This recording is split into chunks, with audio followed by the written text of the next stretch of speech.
Cynthia. We're so lucky to have Cynthia here today. I've known Cynthia for several years, I don't know, 6 or 7, maybe more.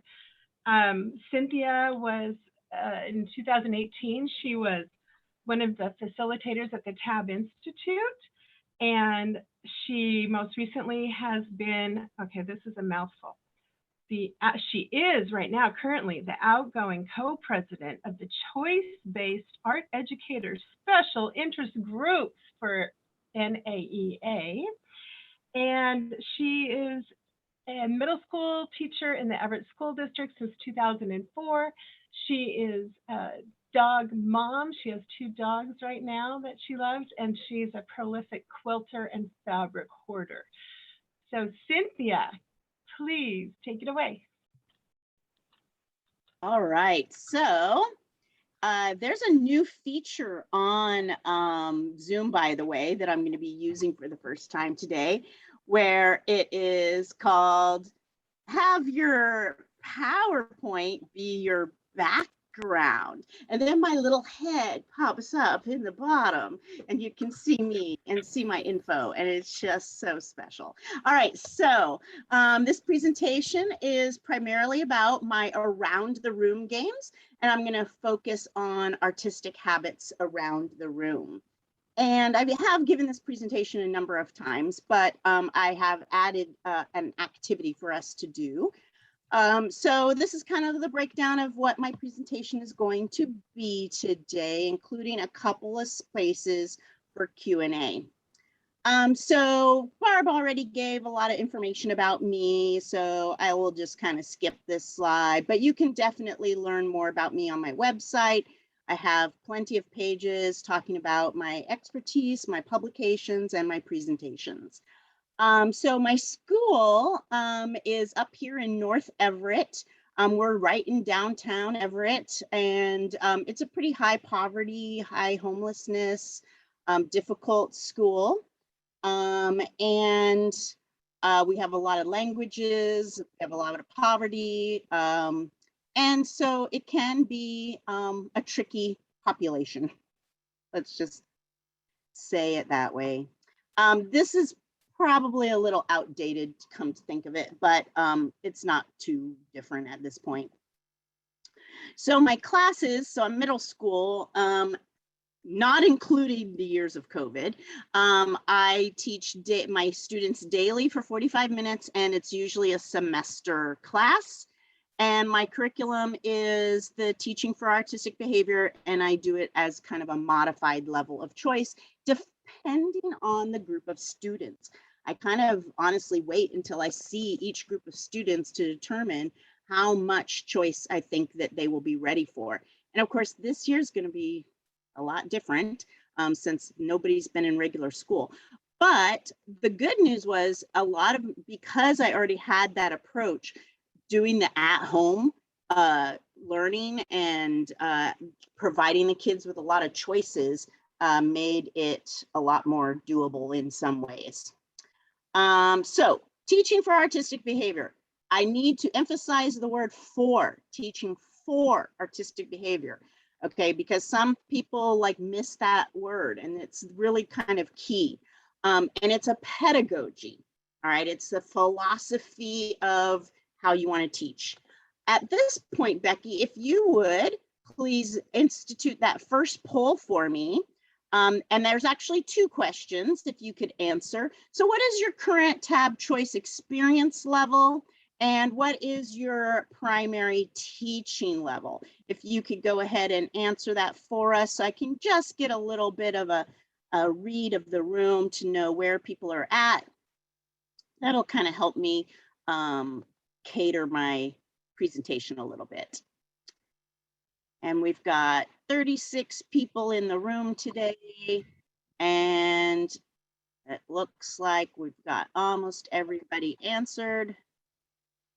All right, so I'm seeing on the poll that basically more than 50% of you are either entirely new or have only just dabbled. And luckily, I appear to be the only expert that could and has written a book on this. Yay for me. So anyways, it's great to have you here, and that probably means there'll be a lot of questions, and that's great. It does look like most of you are in fact in the middle school category, which is also great, but I will try to throw out a few modifications on how you could scale it up or down depending on your grade level. So thank you for that information. And here's just to share the results for you guys really quickly so you can see where everybody's at. Awesome. Okay, so back to the presentation. So tab is a pedagogy, and choice can be the method of delivery. Okay, so that's one key thing to think about. So if you go to the teachingforartisticbehavior.org website, they've just done a huge redo. It's a fantastic resource. They have like one entire page of reading resources. So if you want more books on this, that's a great place to go. But here's the guiding principles. What do artists do? The child is the artist, and the classroom is their studio. So if you think about that as your baseline, anytime you're planning anything, that's what you're thinking of. What do artists do? Okay, so that's how I kind of base my lessons. Now here's a chart, and Melissa Purdy for the Art of Education, and she's also an author of a couple of great choice books, particularly for the high school level. And I know Becky will put those books on that Padlet for us at some point, has created this kind of chart of what are the levels of choice. And I've circled pretty much where I am at. So if you're limited choice, really the teacher's making most of the decisions. If you're full choice, the students are making most of the decisions. And then there's kind of categories of where those decisions can lie: in media, in process, and in interpretation. So I often will give them media choice, but then have maybe an interpretation or process that I'm directing, or, you know, I kind of basically down the middle here, I kind of bop back and forth.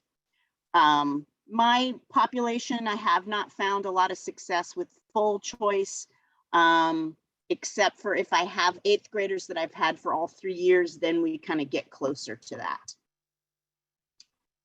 All right, so my around the room games, which I'm imagining some of you have heard of, I kind of started back in 2012. And what I was noticing in my classroom is that I had a lot of materials and students weren't using them.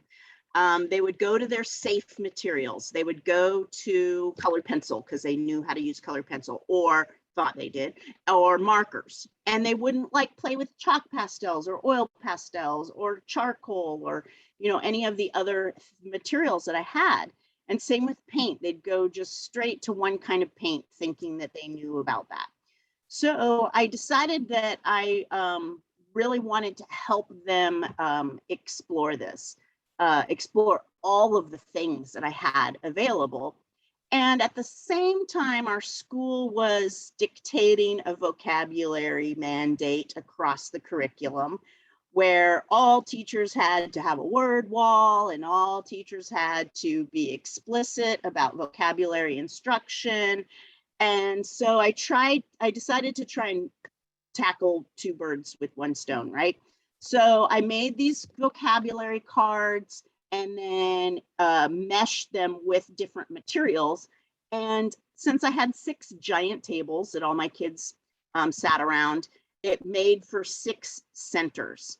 And I taught language arts a long time ago, and we had this writer's workshop, and so we would have centers. So I just kind of had this idea of centers as a fun way to literally get kids physically moving around the room, which they need sometimes, and experiencing different things.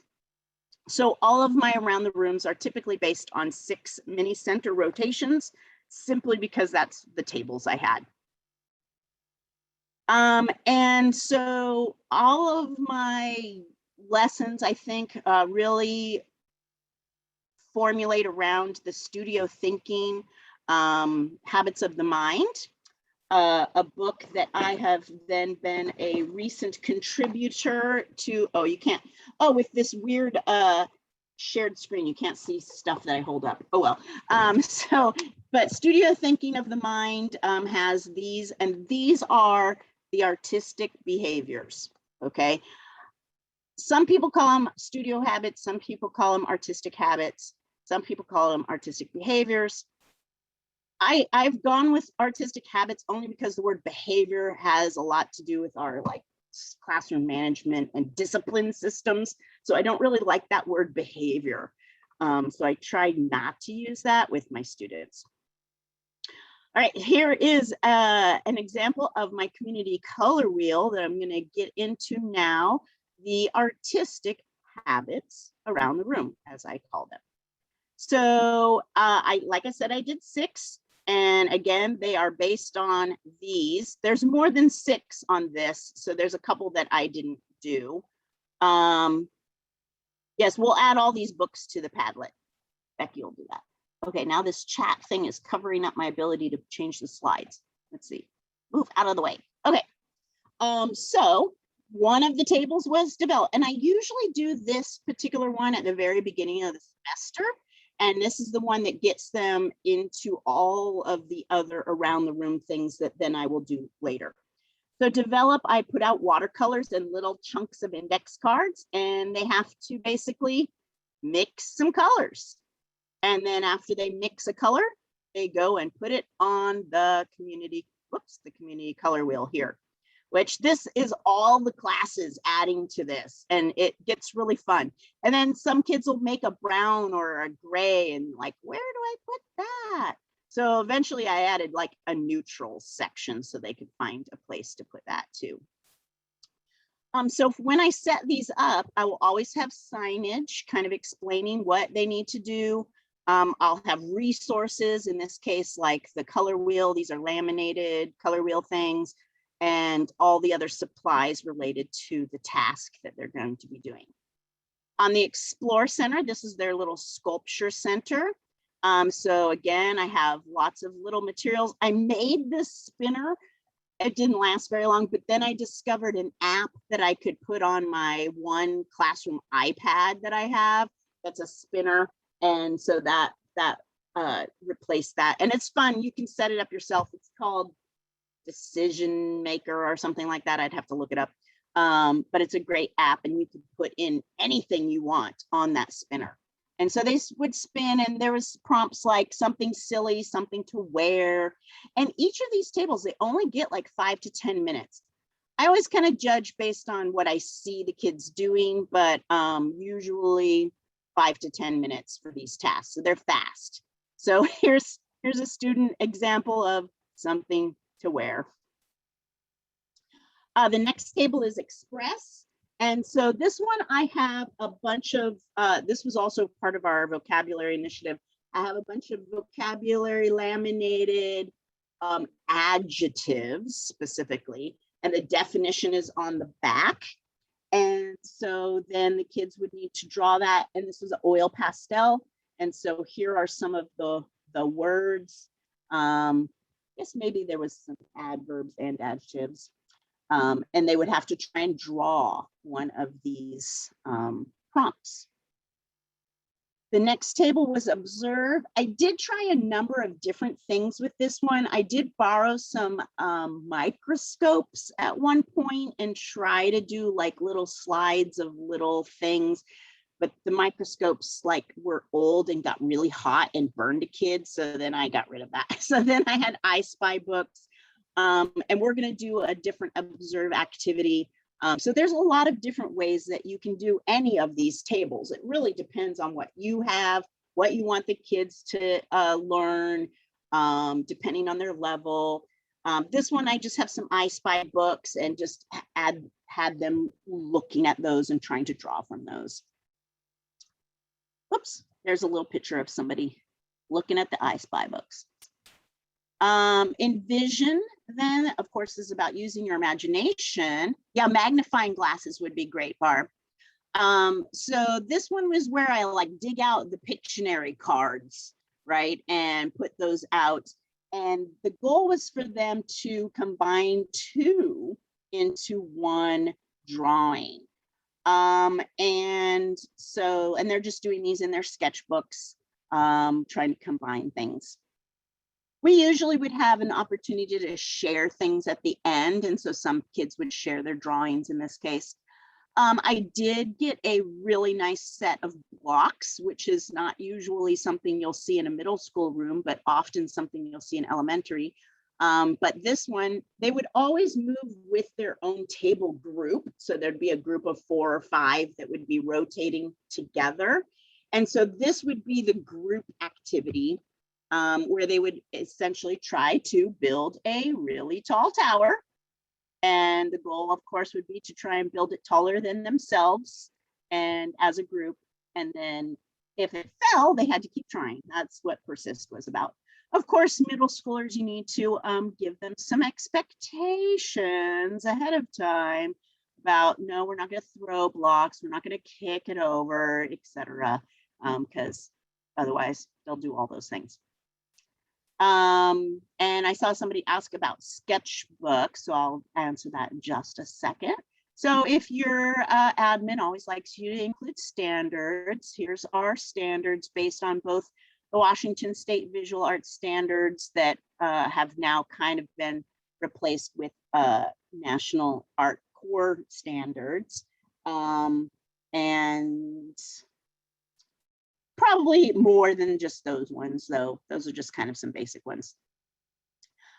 All right, so here's my first Q&A, and I'm seeing a couple here in the chat, so I'll just go for it. So my sketchbooks, I have gone through a number of different methods. I did have one method where I would actually have the kids make their own sketchbook, but I decided that just took up too much other valuable time. I literally take a color construction paper in the 12 by 18 size and copy printer paper in the same size of just white. And I have one of those long alligator staplers, and I fold it in half, staple it down the middle. That's it. I usually have a TA or a para make those up. So I already have 200 sitting in my classroom ready to hand out to kids this year, because I had a para help me out making those. And so I try to make them at the end of the year for the next year, so they'll be ready.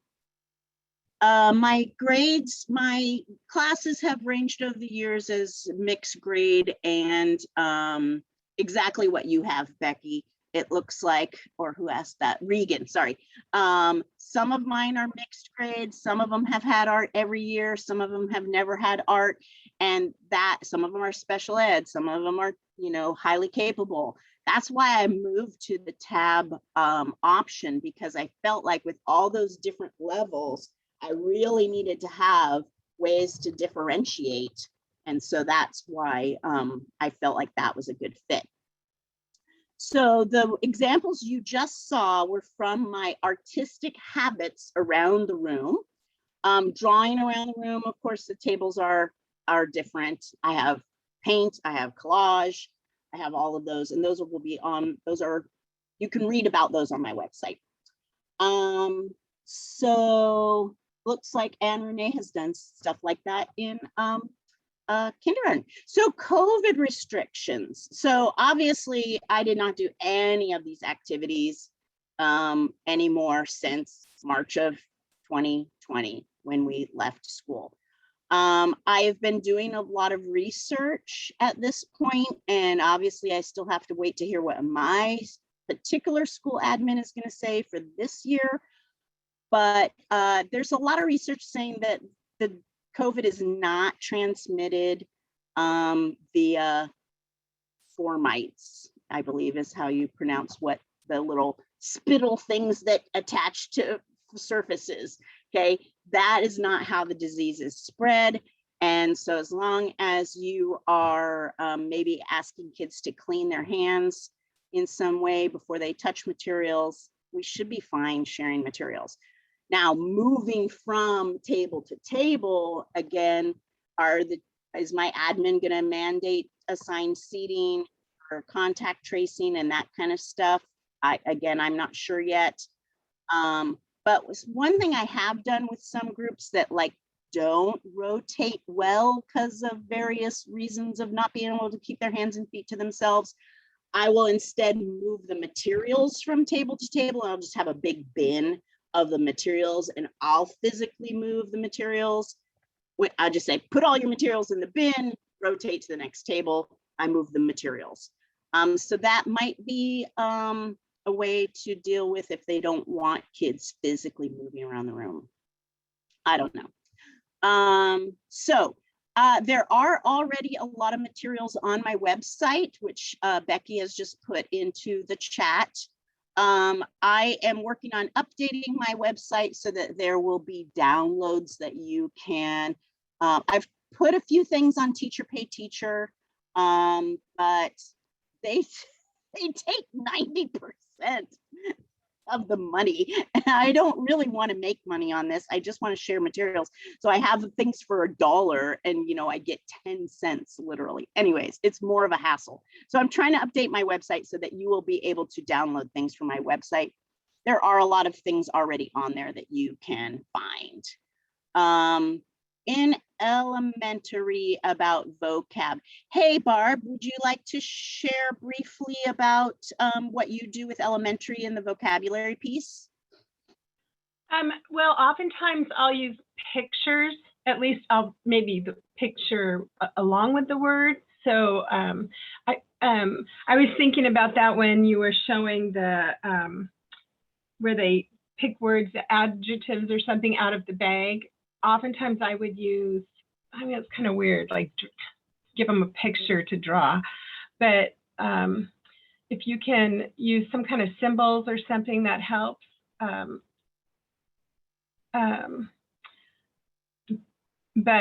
Yeah, I would just say use symbols and explaining the vocabulary. Yeah, I really, you want to give them as little information as you need to. I don't like doing a lot of talking to the kids. I really try to keep that to a minimum. You want the main thing is you want kids to explore.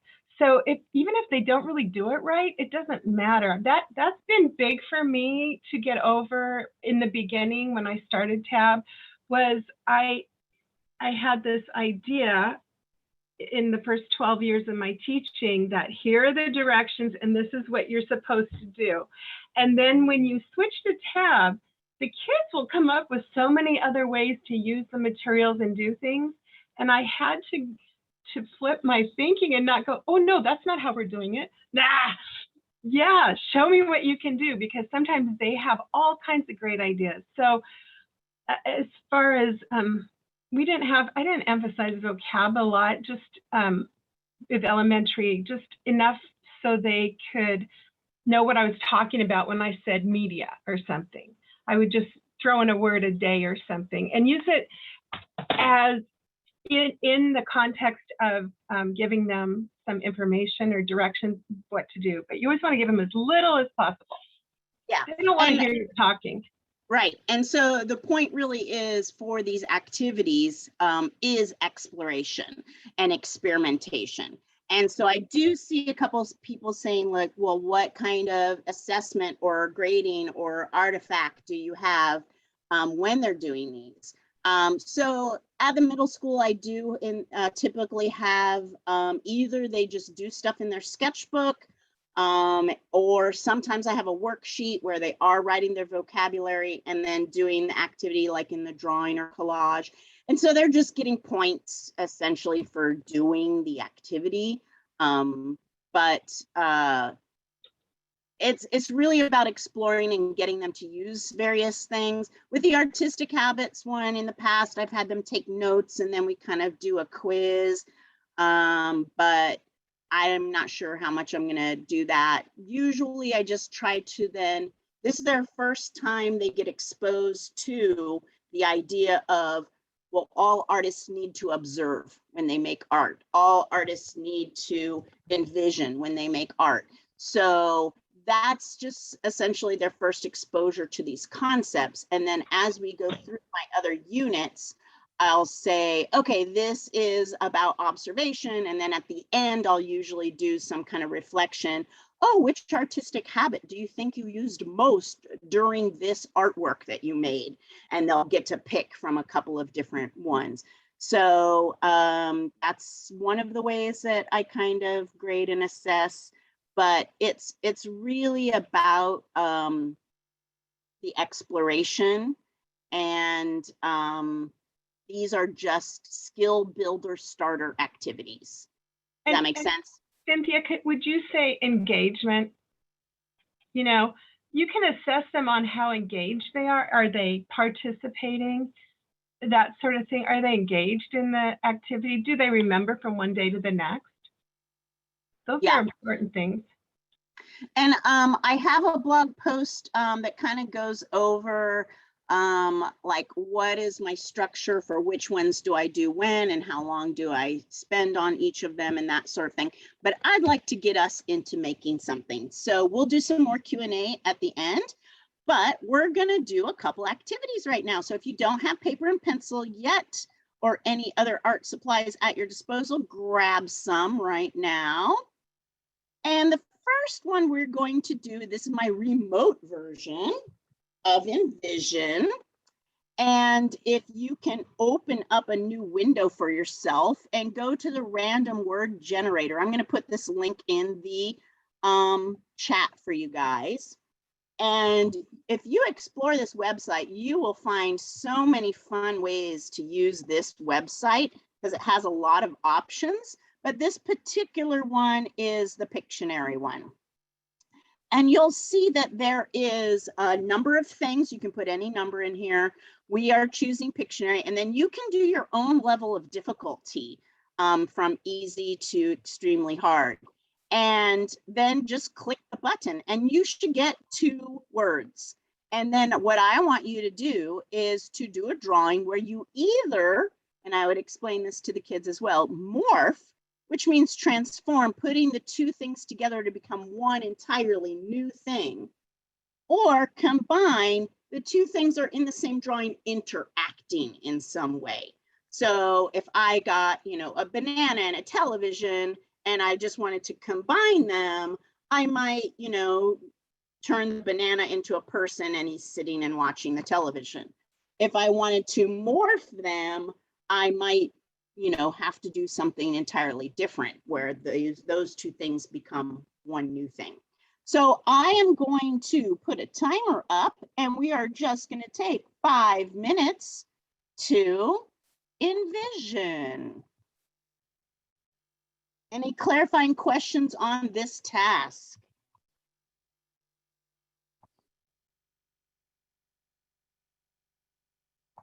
I have a question. Mine says random word generator, but I don't have Pictionary generator. So how did you get to that? Did you click the link that was in the tab? No, I just typed in randomwordgenerator.com and I got to random word generator. Yeah, so then I think they have basically a bunch of tabs where you can choose. And this one is just called the Pictionary generator. I'm not really sure how. Which one you went to this one. Because I just typed in Pictionary. Go ahead. I opened a new window, and after randomwordgenerator.com, do a / and then type in pictionary.php. Thank you.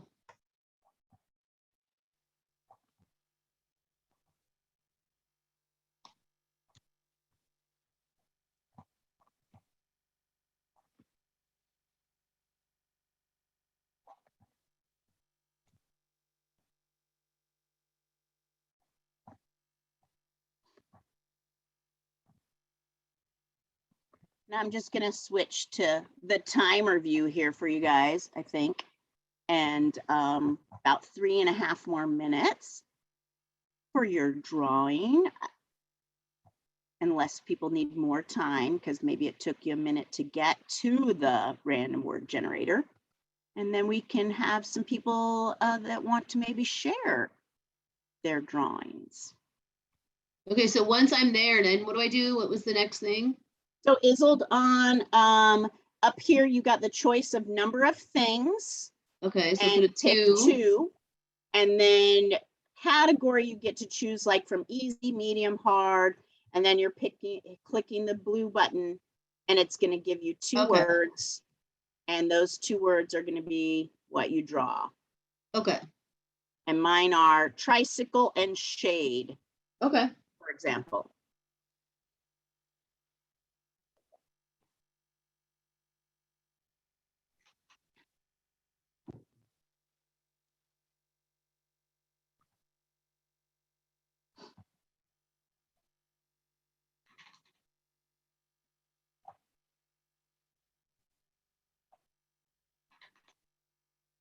And I like seeing heads down, eyes towards paper, drawing. When I see more eyes looking up at the screen, I'll have an idea that maybe you're wrapping up your drawing.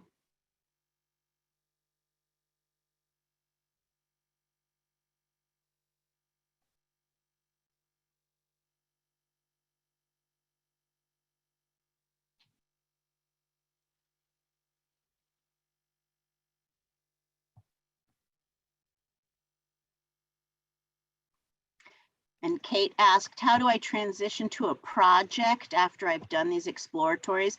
So typically what I do is, so I'll do this one, the artistic habits around the room. Then I'll usually do the drawing, the collaging, and the painting.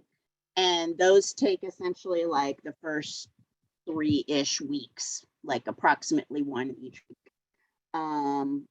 And then basically we'll have a themed work of art and they now get to utilize any of the materials they have now explored.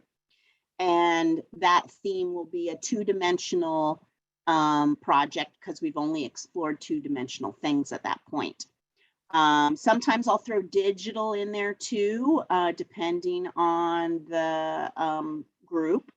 And when I have, so even though I really do the around the room strongly with 6th graders, 7th and 8th graders have typically, most of them, done it. So I'll do kind of an advanced level where they don't have to do the vocabulary as much, but they focus on some different explorations. And I'm going to kind of integrate some of the things I've learned from Isolde lately into those higher 7th and 8th grade versions. So it's less prescripted and more technique oriented. And then I'll usually do a sculpture and clay around the room, and then we'll have a theme that could be interpreted in either 2D, 3D, or digital. And that's usually a good 12 weeks of the semester at that point, because clay takes much longer. All right, so hold up your fingers if you would like more time between 1 and 3, if you want a few more minutes to draw, or 0 if you're ready to be done and share. Okay, I do see a couple people giving me a 2, so I'm going to just give 1 more minute.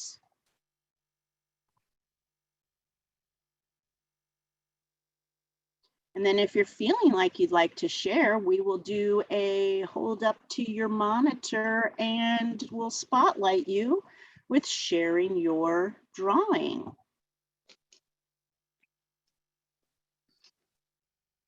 And Kay, I'm not sure what your first name is asking about digital work. So our school is now 1-to-1. So all students have their own Chromebook. That did actually happen before COVID. And so students have their own Chromebook to use. And we now have the spy software Go Guardian to actually see what they're doing on their Chromebook and also to help them through Go Guardian, which actually is fairly cool. It's one of those things you can use it for great evil, or if you don't use it with great responsibility, right? Okie dokie. So I'm going to stop share so that we can see people's screens a little better. And do I have any? I see Anne Renee, so I'm going to spotlight Anne Renee. Go ahead and hold that up. Would you like to tell us what your words were, Anne Renee? My words were arrow and infinity and swish and square. Wow, you really went for the advanced level with multiple words. Very nice. Thank you for sharing. All right. And again, raising your hand or holding up your paper, I see David. David, I'm going to spotlight you. David, would you like to tell us what your words were? Yeah, my vegetables were eye patch and vegetable. So here we have our vegetable pirate. All right. Nice. All right. Let's see. I believe I see some people raising their hand. Colleen, I'm going to go ahead and spotlight you. Go ahead, Colleen. And hold it a little bit. You drew in just pencil. There we go. I see a giraffe with sunglasses. What were your words? Yes. And I think you're on mute still, though. The joys of Zoom. And now you're glitching. There we go. There we go. Okay, there. Oh, well, it's pretty obvious. It was sunglasses, giraffe, and head. Yeah, all right. Very good. That was All fun. right. And I hope that you noticed that I am kind of modeling how I actually did this with students in the remote world. And so let's go ahead and have Jessica hold up your paper and tell us what your words were. This is a drum. This is a drum bridge. Nice. For a second, I thought it was like some kind of drum machine where like it was going to be automated drum. Oh, that's the next layer. Yeah, nicely done. With cymbals. Exactly. All right, Regan. I think I said that correct. Hi, I got let's see here. Ticket, jackets, and rock. Oh, I love it. His jacket is made of ticket stubs. Very good morph there. Nicely done. All right, I think I see Cam, and then we're going to move on to our next activity. Go ahead, Cam. I think. Very colorful. What were your words again? Monster and octopus. Nice. And he is having a delicious lunch there, it looks like. All right.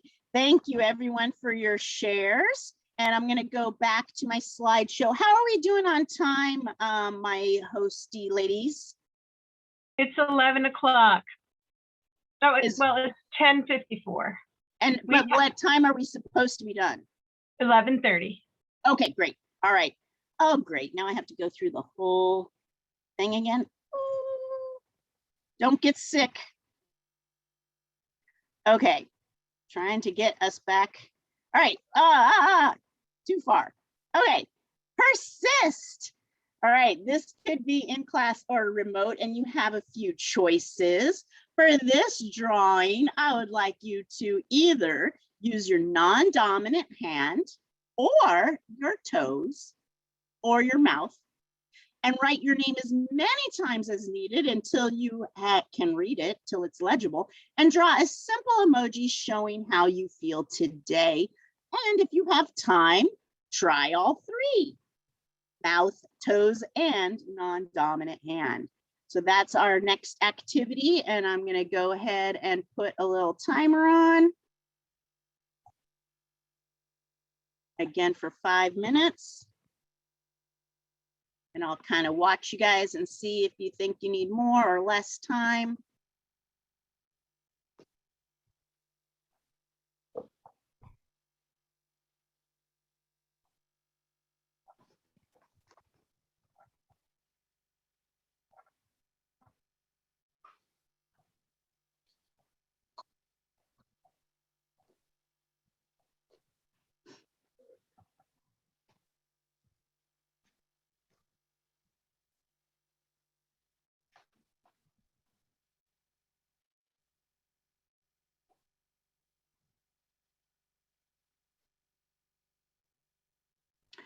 Regan asked, how do my classes generate displayable work?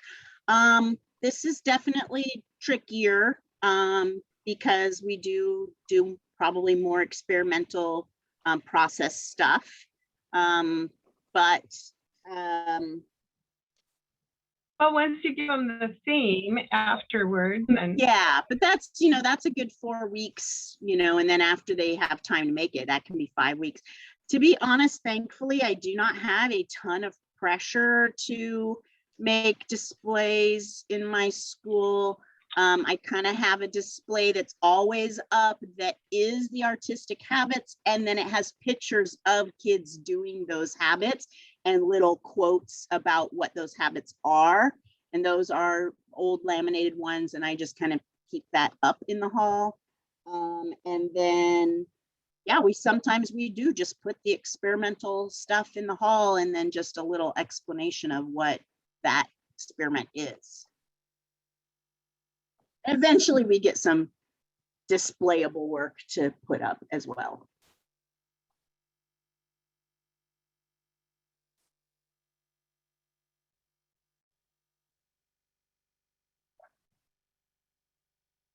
Three more minutes.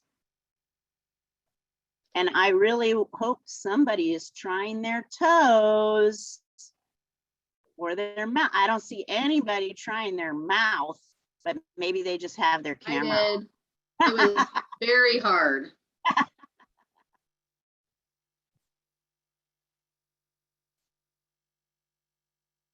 Now, I will admit to not planning on doing mouth or toes in the classroom.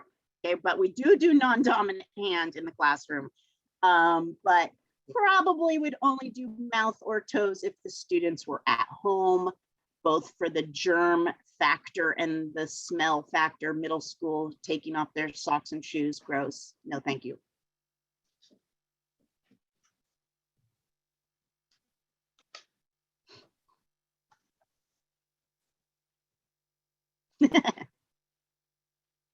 All right, just about 1.5. Yes. Somebody's asking also, do you let the kids take home what they made from the centers? Oh, okay. Thank you. I missed that one. Yeah. It kind of depends. Like, if the kid really wants to take it home, then absolutely. If the kid I know is just like whatever, then I usually have them take it apart and kind of leave the supplies for the next group. Or that's what I did before COVID. I'm not really sure what it's going to be like. Pipe cleaners. How do you clean that? So chances are that's going to go either home with the kid or in the garbage.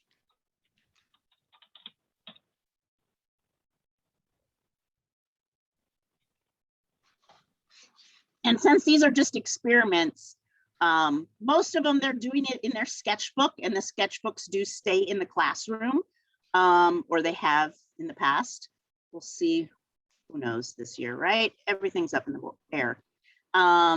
I kind of will maybe want them to take them back and forth this year, just in case they end up getting stuck at home for 14 days. I don't know. So a lot of the work is done in the sketchbook.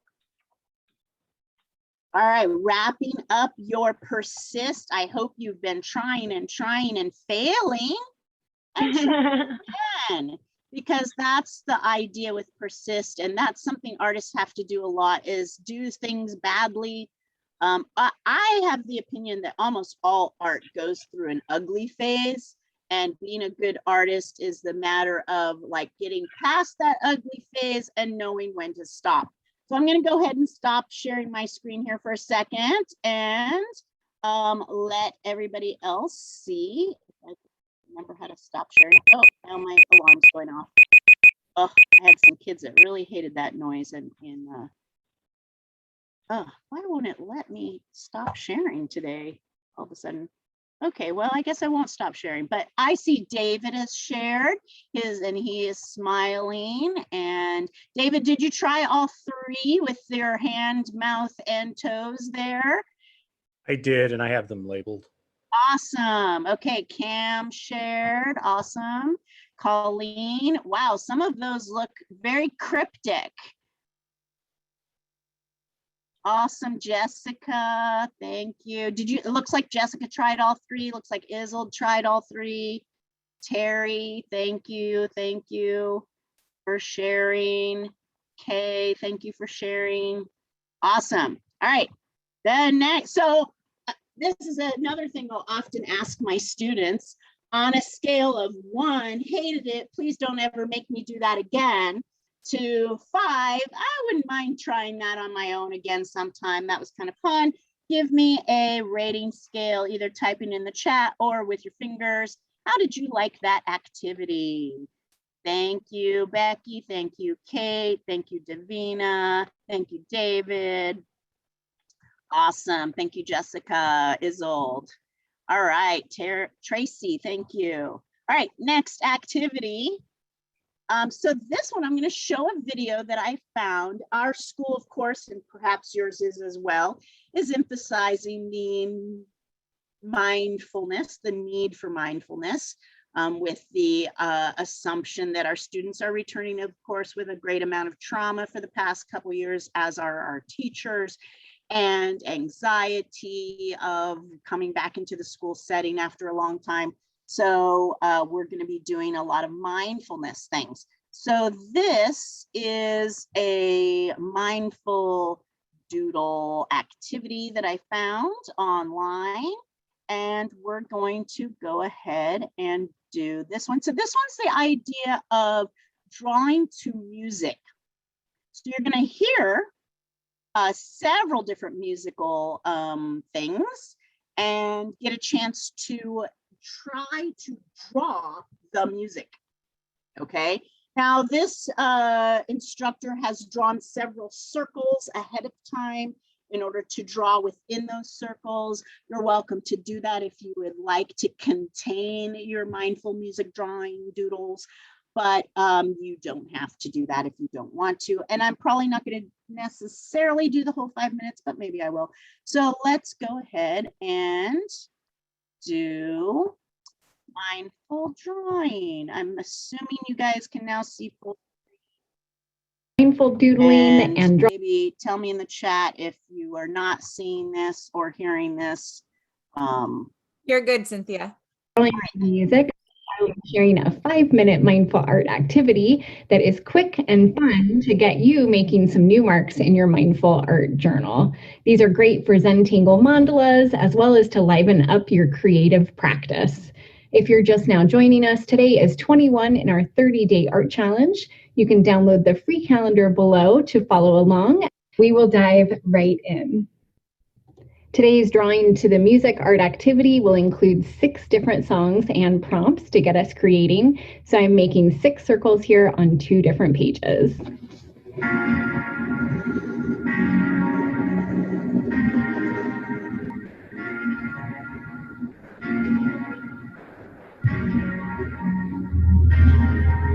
Got some subtitles down there, and the idea is to try and interpret what kind of mark this beat or this music would make. So if it's faster, your drawing is faster. If it's slower, maybe it's more curved or swoopy.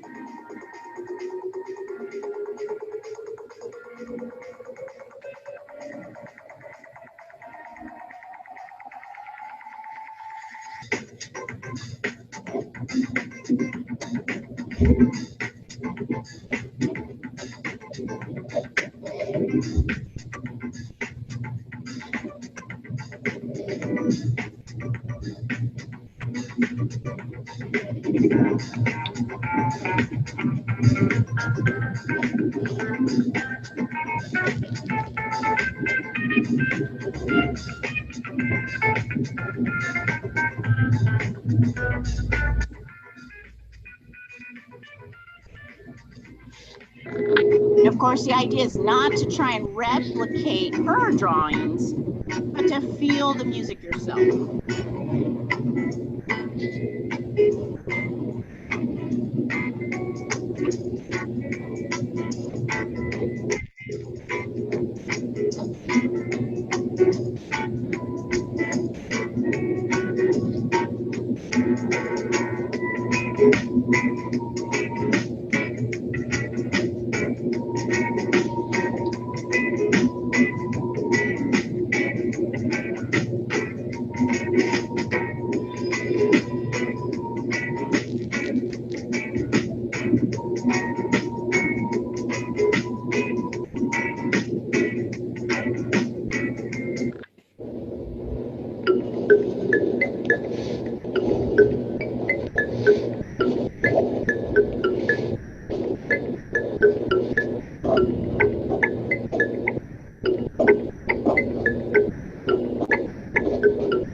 music is kind of cutting out, and I don't know if that's my Wi-Fi or her recording. So I'm going to go ahead and pause it at this point, and just get some of your reactions on this particular activity.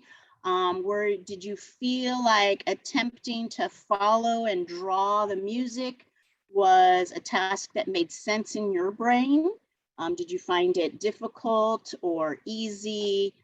Just want to get some thoughts on your experiment or your experience of this task. Do I have anyone that wants to just share with some words, or anyone? Cynthia, can I share real quick? Yes. So I started with the circle, but very quickly that was very constraining to me. So and the music broke me out of that circle. And then I kind of just started moving around the paper. And then I liked how it was multiple movements or different musics, to where I kind of got caught up in thinking of like the beat and the syncopation. But then all of a sudden, and maybe it was your words, I started thinking more like, no, this is the feeling. And so like I got down to like a Mai Tai, and then some wind chimes, and then like a glass of wine. I don't know why mine's all alcohol related, but you know, it's still summer. Right. But I really liked the kind of transition that I just felt like I went through in and it was beautiful. So thank you. Yeah. And Royce, I agree with your comment. I don't think I would probably use that video with the students. I would pick music that had more differences to it, and probably more popular ones that they would be maybe already interested in. But I would definitely want to pick a playlist ahead of time. And yes, Jessica, I also agree, like not having the visuals, not having the talk over, or anything like that. But I liked how that video just kind of demonstrated it for you. I have done a lot of musical drawing with students before, and I do prefer to just pick the music ahead of time and not show them what I am drawing, so that they have their own idea. And yes, it's a great tie-in to Zentangle as well. And that's kind of what this particular YouTube artist is working on, I think.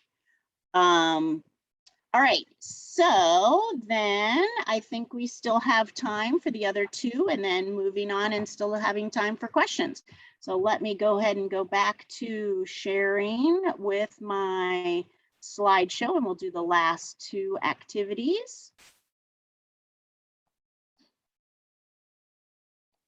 Of course, it looks like it's going to make me do this whole thing again.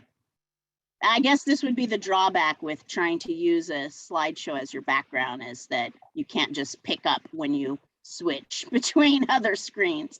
All right, so we have done envision, persist, and express. And these were examples that you could either do in class or at home in a remote setting if necessary. And so now we are to observe. Now, again, I am trying to provide you with a couple of options. The idea is you're going to find a fun thing in your room that you'd like to draw. I've got this cute little coffee mug with a couple flowers in it.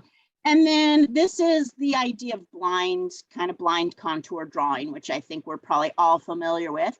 And there's a number of ways to hide your paper from yourself. You can see in the picture here that the teacher has provided the students with paper plates to stick their pencil through, so that the idea of the paper plate is hiding what the student is drawing. My personal favorite, especially with middle schoolers, they seem to really get a kick out of this, is you get your old clipboard and put the paper on the clipboard, and they have to be drawing on top of their head. Okay, there is zero way for them to cheat on that, because other methods of just close your eyes or blindfold yourself or cover with a paper, definitely cheaters. But with on top of your head, there's no way. So pick an item in your room that you'd like to quickly draw, and then pick a way to try and hide your paper from yourself. And then you want to try and draw that object as good as you can without looking at your paper, and really observing This is where we kind of talk about the idea that artists have to observe, right? And that means with your eyes, not your brain, okay? And this is the thing I really try to emphasize with my students. My brain has an idea of how to draw a flower in a mug. It already thinks it knows how to do that, right? And no matter how much drawing experience I have, it's gonna think it knows how to do that. What I have to try and do is I have to try and force myself to take my brain out of the equation and only let my eyes do the work. This is also why drawing with your non-dominant hand can really help as well, because when you use your non-dominant hand, your brain doesn't take over as easily. And of course, when you're not looking at your paper, your brain can't take over as easily as well. And then the challenge would be to, after drawing it completely once without looking, try drawing it again, but this time you get to look both at your paper and your object and see maybe how those differ. So I'm going to give you a little time to do that. If you do have a question that you want me to answer while we're working, I'm willing to take a look at those. And I am setting the timer for 5 minutes. Go ahead and start drawing. Cynthia, a question about pushing kids to spend time on their work, perseverance, and revisiting and redrafting. Oh, I love Allison is doing it on top of her head. Thank you, Allison, for, oh, so I see a couple of people. Let's see, who is that? Jessica's drawing on top of her head as well. Great job. So perseverance, of course, is something that all the kids need more practice at. And I think they're going to need a lot more practice of that coming in back into the classroom. At least at middle school, my kids did not frequently have their cameras on. So, you know, it was often apparent that they spent less than 5 minutes on any of their things. And we were encouraged to pretty much accept any and all work. And because we had significant students not doing anything, I did pretty much accept any and all work. So there was not a lot of perseverance. So that will definitely be something we'll need to work on next year. I don't have any great ideas off the top of my head for you on that. Although I have done a fun unit at the end of a semester, usually with 8th graders, where they have to basically go back and they get to, I kind of think of it as the, what's that wedding saying? Something old, something new, something borrowed, something blue. So they get to either rework an old art, remix something that they borrow from somebody. So taking some art from somebody else, either a famous person or a classmate, and reworking it. Or just making something new, or making something blue. So I did that a couple of times with some 8th graders, and that gave them a chance to rework something. I let them go back in their Artsonia portfolio and pick something, even if from 6th grade, if they had work in there from previous grades, so they could pick something really old and remake it. And so that's not necessarily perseverance per se, but it is giving them an opportunity to refine something that they made in the past. That's a great idea. I like that. I think another year I just called it remix or redo. Repeat, remix, redo, I think is what I called it that year. And so they could take 2 artworks that they've made before and combine them in some way, or just recreate something, or make a series. I think that's what repeat was. So they could make several things in a series. Oh yeah, Regan, I like that idea. Like they could use it to replace a previous grade or something. I mean, grading, of course, is always a big topic in tab world in general, because when when the artist is the one coming up with what they want to do, depending on how full level of tab you are. Having a specific rubric can obviously be much more difficult because you aren't coming up with the parameters for the artwork. The student is. So depending on the age of the student, then you might decide that they need to make their own rubric ahead of time for what they're going to be making. Or your rubrics can be a lot more generic. I usually have a couple things I'm trying to get the kids to do in my themed things. So one is, and they're typically based on these studio habits of the mind. So artists communicate. So they need to do an artwork where they're communicating an idea or a message. And so one of the rubric categories then is, can the viewer easily understand what the message was that they were trying to visually create? And so that would be one of the pieces of a rubric. And that any communication, any media, it doesn't matter, because the target that they're trying to hit is, can a viewer understand what you're trying to communicate? So it can be pretty open-ended with your theme. All right, so time is up on that. If you want a couple more minutes, maybe give me a few fingers in the air so I know that you would like a little bit more time. Or do I have anyone that would like to start sharing what they made on this one? I see Cam holding up a couple of things. Great. And Renee, thank you. Jessica, Allison. Definitely more chaotic when it's on top of your head, right? Nice, Colleen. Thank you. Kristen, thank you for sharing. Regan. And we are getting close to the end, so I want to do our one last activity and then our final Q&A. So, oh, no, that wasn't the last activity. So we are just now into Q&A, and we have 10 more minutes. So what else do you need to know?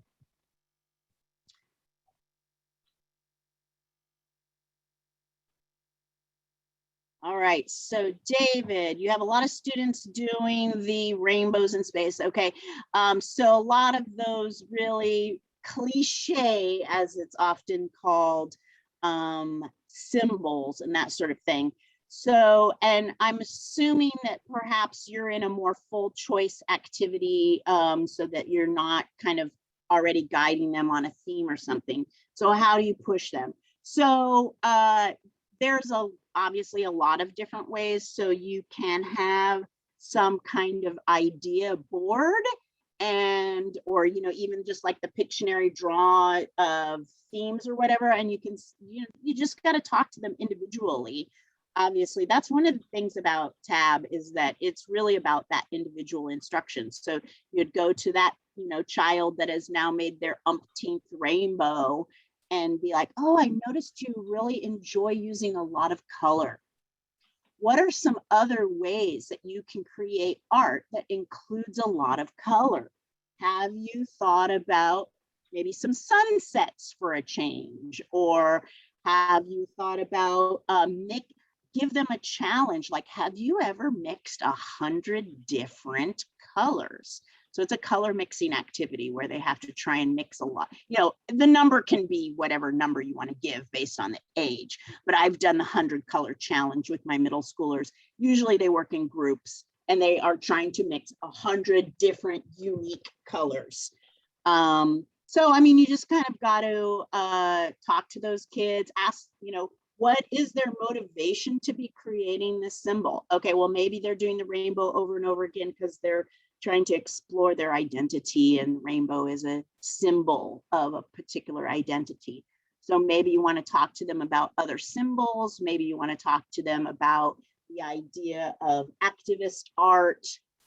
Again, that's always going to depend on the age. So the themes, yes, Kate, I do tend to choose the themes, but they will and it depends on the grade level. So typically with the 6th graders, I'll do more concrete themes. So one of the themes that we do after we've done draw around the room, collage around the room, paint around the room, and possibly digital around the room is we do landscapes, okay? Landscapes is a very common and traditional type of art that it's good for them to know, and they get to learn linear perspective in the lessons that I teach. I teach them how to properly use reference pictures. And then this also gives them a basis for future art and understanding that you usually want a place or some kind of background. So if they've had experience making a landscape ahead of time, then they'll more frequently include a background in their future art. But then one of the other types of themes that I typically do is we're always strongly encouraged to do the PTA reflections contest. And that's always a pretty big open-ended theme, like celebrate diversity is an example of one of the themes PTA has had in the past, or heroes, right? So these are more open-ended themes that are, that then I'm asking the students to communicate this idea in their artwork. So we'll usually do a lot of brainstorming in groups about what does this word or phrase mean? What are the different ways it could be interpreted? And then what is a way that you want to interpret it? Sometimes I'll even have them write a short story, like a paragraph, about what is the going on in their art, and then I help them look for reference pictures, and then they pick their media and they go for it. But yeah, underwater could be a theme. There's tons of themes that you could use, and I do try to use ones that have a lot of potential directions that they could go. So yes, go ahead. I just wanted to note that I think that was a good point too, that you're continuing to teach them even after you do the around the room and then you select the theme. It sounds to me like, for example, when you say, okay, we're going to go with the theme landscape. So one day you'll do, I don't know, 5-10 minute lesson in the beginning to teach perspective, probably fairly simply. And then the kids go off to the studio so they can then practice it. So it's not like you're like just letting them walk in and go, well, do whatever you want to do today. They come in, you give them a 5-minute, now we're working on the landscape, today's perspective, but you're not teaching, lecturing the whole time. They're still doing their studio work, and then they don't necessarily have to do the perspective or practice the perspective after you've taught it that day. Is that correct? Typically with the landscape, I do have illusion of depth as one of the kind of criteria for the grade, so that they have to be creating, you know, like things that look closer and far away in their landscape.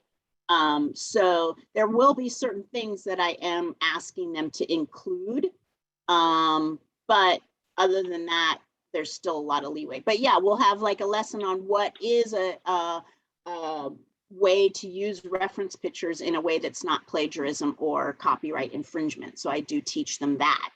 And so then they'll have a day of trying to find good reference pictures and try to practice drawing from those and that sort of thing. So yeah, so there is definitely direct instruction mixed all the time. Either particularly with last year, lots of videos that I provided to them. And going forward, I think that we'll still be using our learning management system where I'll have videos provided for them. I made a number of Padlets that kind of would like, how do you make a value scale using colored pencil? How do you make, you know, how do you mix tints and shades with watercolor or whatever, that sort of thing. So those would either be mini lessons in the beginning of a class or individual instruction if I see a kid that wants to push themselves and it's something that I haven't taught the whole class, or me literally finding a video or already having a video for a specific task and saying, oh, hey, you look like you want to learn XYZ. I have a video on that. Here it is. Go watch this. And then you can do that. So that's, yeah, does that make sense? Regan, could you come and observe? Sure, we can talk about that. Betty Edwards-ish. I'm gonna have to look up what that means, Anne Renee.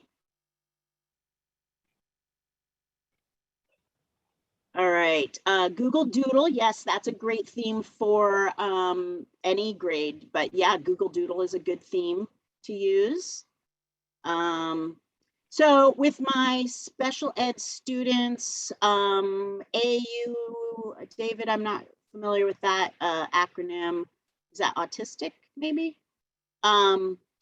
It's really just about knowing what my kids' needs are, what they're able to do. For like a lot of my kids that have very poor motor skills, oftentimes I'll blow things up larger and allow them more tracing opportunities, because in their IEP, they have a goal of improving fine and gross motor skills. So for them, I'll usually let them help me find some images online that they'd like to do, and then print them out and let them like trace them and copy them and that sort of thing, because they just need to build those motor skills. So it just kind of depends on the kids.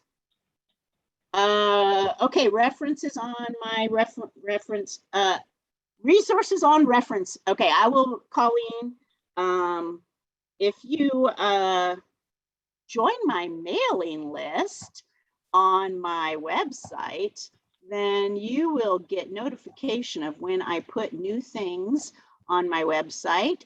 And I will make a note that you'd like to have some information about my lesson on reference pictures. I think I have that somewhere on my blog, but I'm not positive. All right, so any other questions or comments? We're down to the wire here. Thank you all so much for coming. And yeah, so we do, I usually have like Museum Monday and Fun Art Friday, where I will show short videos of various artists. Last year, I also did Artists of the Month. So I kind of had like a grid. So I had just like all Black artists 1 month, all Asian artists 1 month, all women artists 1 month. Those are the ones I managed to make last year. I'm working on more. And so they were just clickable, like a Google slideshow clickable. And for our Wednesdays that were our asynchronous days, basically they had the task of going and picking an artist to look at. And then they had to answer a couple of questions about the artist that they chose. And so that's kind of how I integrated, at least last year, and then I would just show them fun videos of really out of the box ways of, like, there's a lady that makes art by kissing her canvas with different colors of lipstick, right? Like, how weird is that? And her art was so cool. Middle schoolers would love that, right? There's a guy that makes art by nailing nails. And, you know, these both end up being kind of like pixelated art a little bit, you know, Chuck Close-ish, because when you look up close, it doesn't look like anything. You got to stand way far back in order to see what the art is, that sort of thing. So, Kate, so 1 year I was really, really intentional. I did Museum Monday, Technique Tuesday, Weird Wednesday. And so that was where I do something like lipstick art or whatever. Thursday was Throwback Thursday. So I would usually do an old artist on Throwback Thursday versus Museum Monday would be more like a new artist or something like that. And then Fun Friday would just be something weird and random, like some of those super satisfying videos about, you know, making paint or mixing paint, or these people that make art with dominoes. And so when the art, like when the dominoes fall, then they make these huge works of art, or this guy that does Rubik's Cube portraits, you know, that sort of thing. So I actually have a YouTube channel where I have a bunch of playlists for these various things. I'll make sure that's on my website so that you guys can see some of those different videos. Oh, drawing on the right side of the brain. Of course. Yes. Yes. And drawing upside down. That is a great, yeah, this is Colossal is where I get a lot of those videos from. So that's a great. I was guessing. Yeah. That's where I look too. I follow them on Facebook, and so I'll get a lot of videos off of them. So yeah. Awesome. Well, thank you all so much for coming. And again, if you have any other questions or if you're looking forward to learning more, join my mailing list on my website. It's Art Techtivity. I tried to smash the idea of art, technology, and creativity into one word that I made up myself like 15 years ago when I had to buy my domain. So that's what that stands for, is art, technology, and creativity. And thank you for coming. And Thank you, Cynthia, so much from the WAEA. We so appreciate you sharing your knowledge with us today. If you are a WAEA member, you do earn 1.5 clock hours for today's session. I put the clock hour link in the chat. The clock hour link is also in the Padlet I keep referencing, which is on the WAEA website on the virtual workshop page to the bottom. And we will be putting, I've been putting posts on there already during the chat today. And a couple things like the YouTube video that Cynthia used for the drawing exercise. We're going to get that on there as well so that we have that reference. But please check out her website, get on her mailing address, and let's keep this conversation going. So on behalf of the WAEA, we thank you for coming, and we will see you next week. Next month, sorry.